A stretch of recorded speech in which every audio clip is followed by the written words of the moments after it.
Tell us a little bit more about this partnership, because I would say the Uber app is pretty good. Why do you need anything else? The Uber app is great. The reason you need something else is because you want to find people where they have an intent to travel or to go somewhere.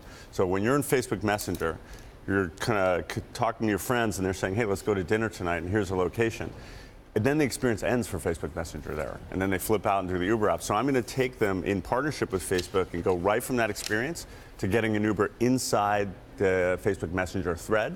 And then you're going to get updates about your ride in that Facebook Messenger thread so you never have to leave there. How does the partnership work, though? Who makes money here?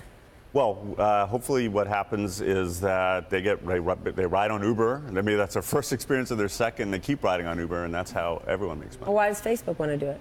Because the Facebook Messenger experience, which, by the way, 700 million people in the world use every month, they want to have a more rich experience for their riders. So it just makes Facebook stickier. They're not taking part of your revenue. We're talking about the financials, but what is interesting is when you see in the future is you'll be able to see where all your friends are on your way to a restaurant. So you know when you go to a restaurant and the one person's there because the whole party's not there, no one's going to be that guy or gal anymore. Everyone's going to show up at the same time because you're going to be able to track everyone inside Messenger on their way to a restaurant. This is your vertical at Uber. You control, you drive the partnerships. At this point, everybody wants to do business with Uber. Talk about how big your partnership business is.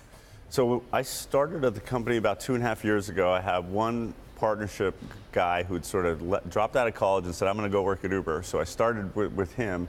Now I've got about 60 people around the world in 5 continents working on all kinds of partnerships with Baidu Search in China, with Tata Motors in India, with Starwood in the US, American Express, Hilton, you name it. What percentage of your revenue comes from these partnerships? Well, I think you're talking about getting into double-digit percentages of these partnerships sort of and their impact on our business. And they're more important in countries that are not our home country. When you go to India, having a partnership with sort of the local players there really matters. If you're in double digits, what's the rate of growth? It's grown as fast as I could add people. And as fast as we can integrate new technologies. The integrations, to make them really slick, you got to spend time on them. And we got to iterate on this Facebook thing until it's really slick. When we talk rate of growth, we've got to talk about Uber's growth. Whether we say there's Uber competitors out there, you have gotten so big, so fast.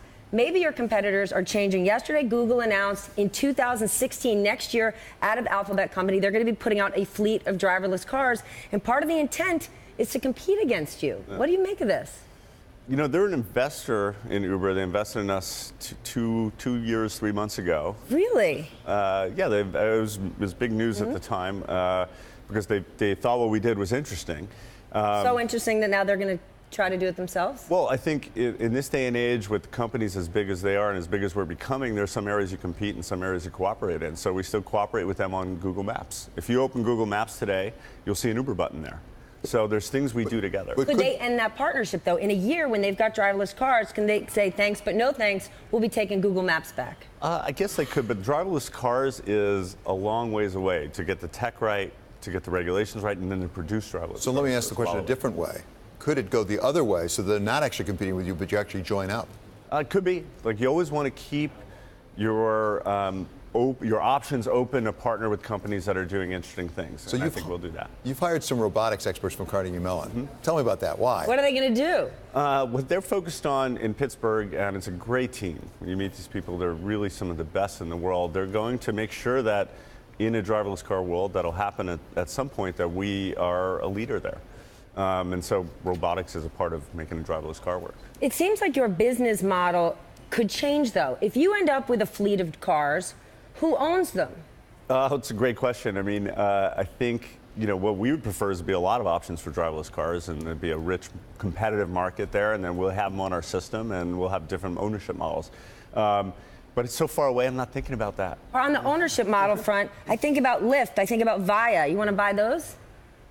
We haven't done those kind of M&A things because but you could. one could think we always could, but for us it's about building and sort of devoting ourselves to making sure that we're the best in the world at what we do. So every day I wake up trying to do that.